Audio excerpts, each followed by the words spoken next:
Alright, back in October, I got an old iMac. And when I say old, I really mean old because, well, just look at it.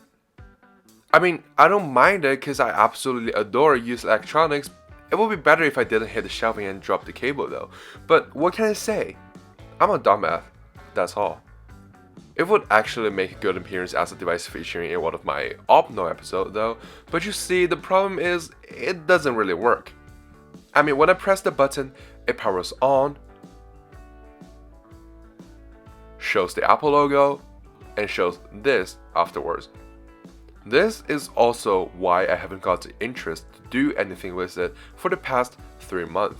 Because I kept thinking, is it really worth it to fix it up? You see, from the serial number we can see and tell that it is a mid-2007 base model iMac with a 20-inch screen, 2 GHz Intel Core 2 Duo, 1 GB of RAM, and 250 GB of spinning disk hard drive storage space. I mean, macOS support for this had ended a long time ago, and the highest Windows version it can officially run is Windows 7. Like gaming, you say? Well, maybe, but only if you're an original Guild Wars player, since we all know Guild Wars can run on a potato chip. Anything else, even browsing the internet with Chrome or Edge, could lead to entire system crashing. So I started thinking, how can I make this iMac into something usable in 2022? And I think I have a solution. You see, the overall design, even though it's old, it's still elegant and decent looking. So my plan is removing all of the internals and only keep the screen and the aluminum housing, thus turning it into an external display. In other words, a monitor. What is up everyone, this is Maxwell from M3 Tech and let's dig in.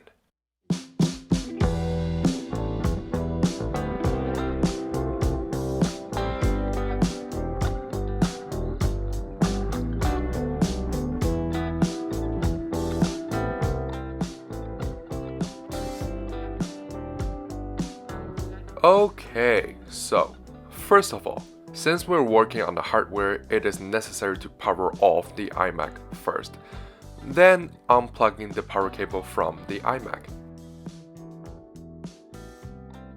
On this generation of iMac, there is no adhesive holding down the display, there are only magnets. So, to separate the cover glass, use a suction cap and attach it on the top of the screen, closer to the iSet camera. Then put on the suction cup and you should feel the glass lifting up. Don't lift it up too high though. Instead, grab the two sides of the glass and put it straight up and out towards you. Put the cover glass somewhere soft and safe that won't damage it. Now it looks a bit like the M1 iMac with the light color bezels, doesn't it? Now we can start unscrewing all of the exposed screws. For this, you will need a T8 Torx screwdriver. A thing to be careful about is that different iMac has different screw patterns, even within the same model year. So be sure to know which screws came from where. My specific model only has 2 different lengths of screws, and the differences are all very significant. Let's just unscrew all of the ones here.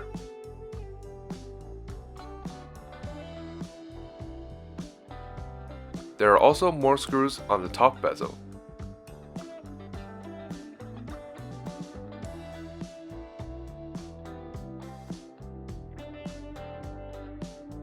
After this, we still need to remove one more, that is the RAM access door on the bottom of the bezel.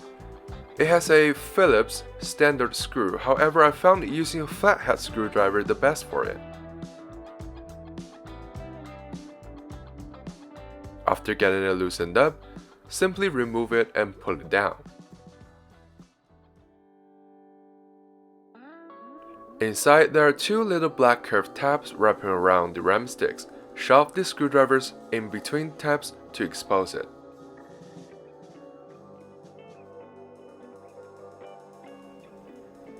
Now, we can proceed to remove the aluminum front bezel shell from the iMac.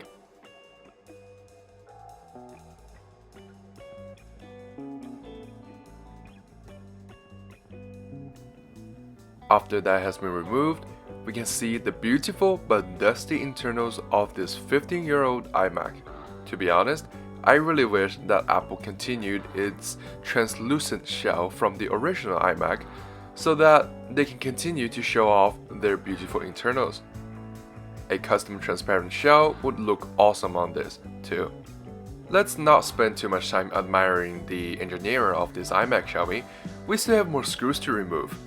There are also T8 Torx screws and are only on the left and right side holding the screen in place, and they're all the same length and size.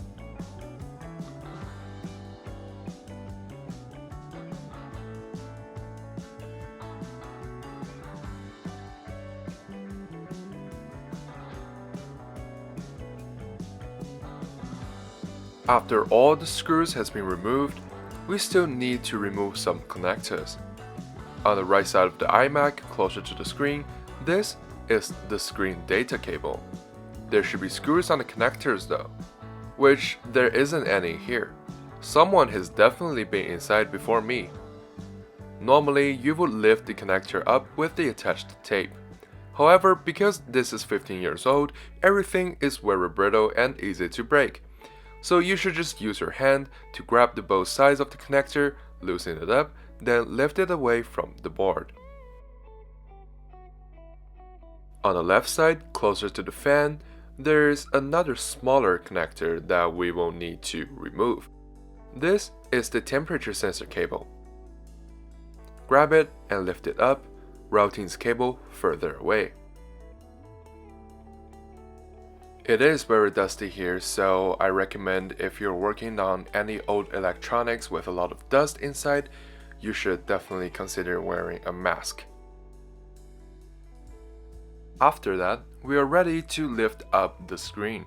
But before that, we will need to put this iMac down on its back for ease of access. Now you can grab the two sides of the screen and lift it slightly up, but be careful because you can't remove it yet. Put it towards the left side of the iMac just a little bit because there are still some connectors underneath the right side that we will need to remove first. Lift the right edge up, we can see those little white connectors. Those are the inverter cables, 2 on the bottom and 2 on the top. Simply pull to remove them.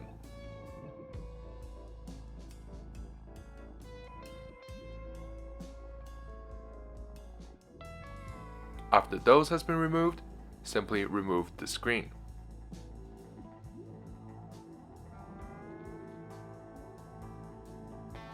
Now let's turn our attention to the screen itself and basically answer the most important question: how will the screen accept external signal? Because after all, there isn't an HDMI port. Well, here's where our magic sauce in this project comes in handy: the controller board. It basically connects to the display connector on the screen itself, and on the other end, it accepts external signals. Well, when shopping for one of these, you need to make sure that it is compatible with your specific screen. Let's wire everything up, shall we? First, we need to remove the protecting tape over the screen data connector, and we can remove the cable by pressing on the two sides and pulling it out. There are also a series of tapes holding the cable in place.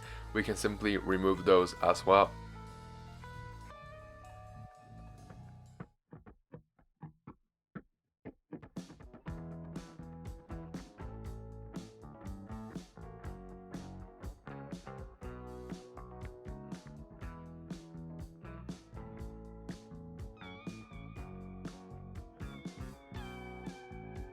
Now, we need to take the data cable from the controller board, which is here, and insert it into the same connector that we just pulled out from.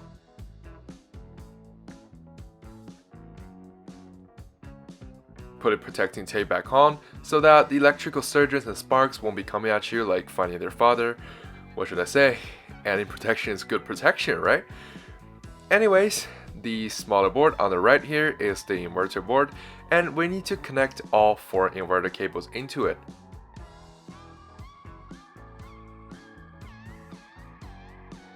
Just like that, nice and easy.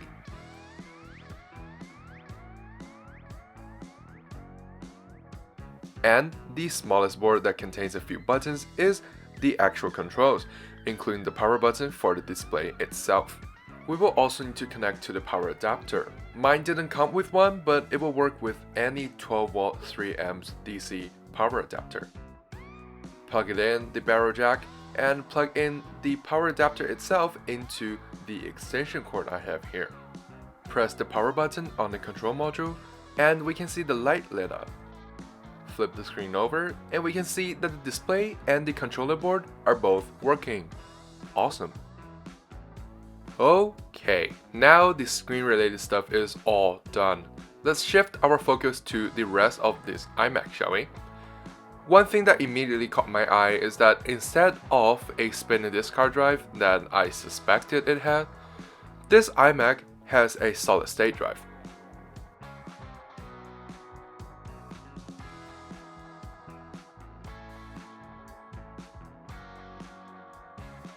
Removing it, we can see that it is in 120GB Kingston SATA SSD.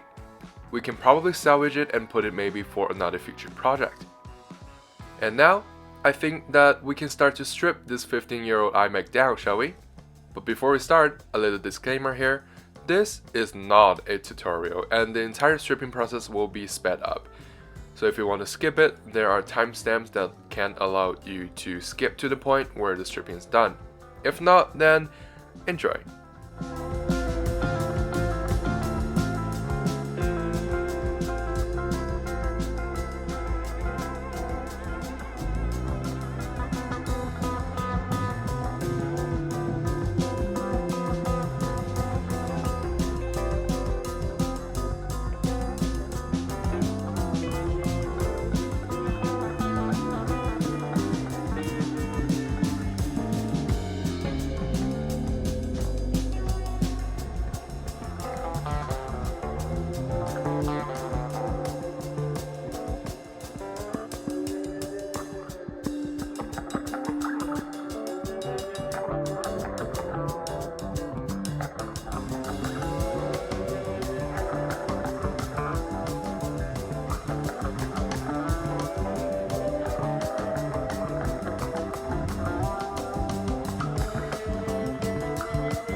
Alright. The stripping of this 15-year-old iMac is completely done now. And what's left is basically, well, the housing and the metal bracket for the hinge. I've also removed all of the aluminum foils, sprayed and washed the iMac housing to remove any disgusting gunk, residue, and dust that has been accumulating for these past 15 years. And I think it's time to start our assembly with the controller board into the housing. Okay, so basically my plan is that the main controller board, so the biggest one, is going in the middle of the metal bracket.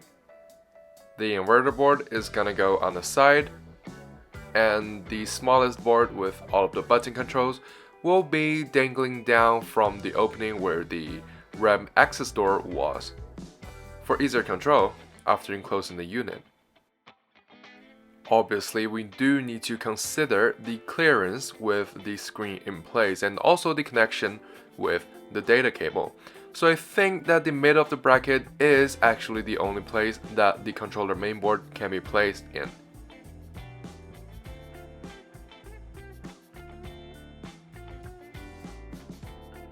After placing the inverter board on the left side of the iMac, it doesn't feel right, because I forgot here that the inverter cables for the display is on the right side, so I switched it to the right side as well.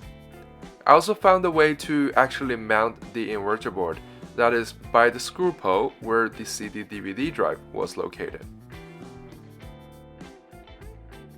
To mount the inverter board, I found just a random screw from the iMac logic board that's exactly the length and girth that will fit perfectly in the screw hole.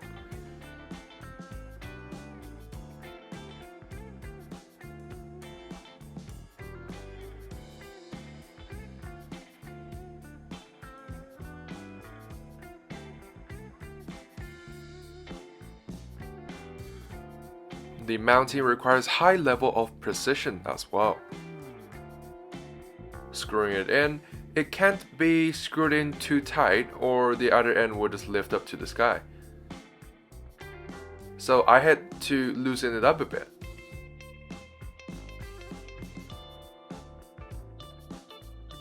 After that, the mounting process is done. Now we will need to run all the cables from the outside to the controller board. First is the power adapter. I'll be using the original hole that was used by the previous power socket. As we can see, the hole is too large for our skinny cable. It won't be the best looking, but it works, so yeah, it's something. We can see that the controller board lit up. Then we also need to run the HDMI cable through the same hole. This hole opening is so wide that it can fit both of them with no issues whatsoever. Ensuring that both the cables are plugged in securely is crucial, since it will all be hidden behind the screen itself. Now we can put the screen back on and start to connect all the cables. We will start with the two inverter connectors on the top. Plug those in. Very simple. And next we proceed to the screen data cable, which is also towards the top, just on the different side. Plug that in as well. Last but not least, we will complete it by plugging in the two bottom inverter connectors.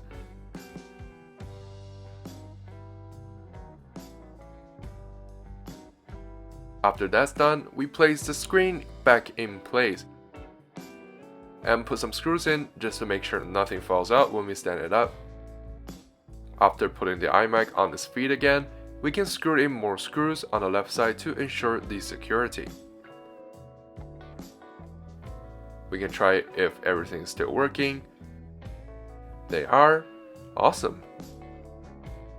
Then we can proceed to put the aluminum front bezel shell back on. And remember to run the small button control board through the opening on the bottom.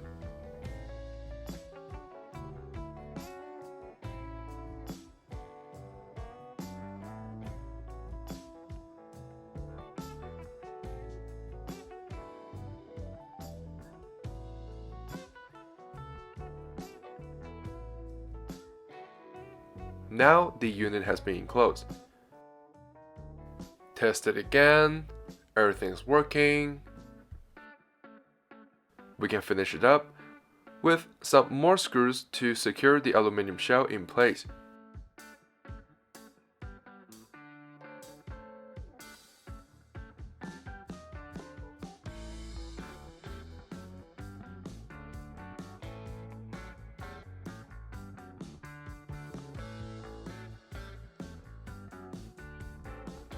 And attach the front cover glass back on magnetically. And we're all set.